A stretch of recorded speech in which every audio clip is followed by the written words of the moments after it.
शख्स की अपनी अदा है, उससे हम कलाम होने की हम उसका अंदाज़ा नहीं लगा सकते। जब मेरे रब ने मुझे मेरा नसीब बदलने का इख्तियार दे रखा है तो फिर मैं क्यों ना मनाऊं उसको। महरम को मत मांगो, मोहब्बत को मत मांगो। क्यों? मैं तो फरिश्ता नहीं, मेरे जज्बात भी हैं और एहसासात भी हैं।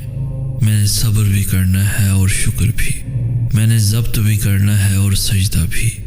मैंने अल्लाह की रज़ा में राज़ी भी होना है और उसको अपनी रज़ा के लिए मनाना भी है, क्योंकि ये मेरे इख्तियार में नहीं है कि मैं कैसा महसूस करता हूँ या मुझे कैसा महसूस करना चाहिए।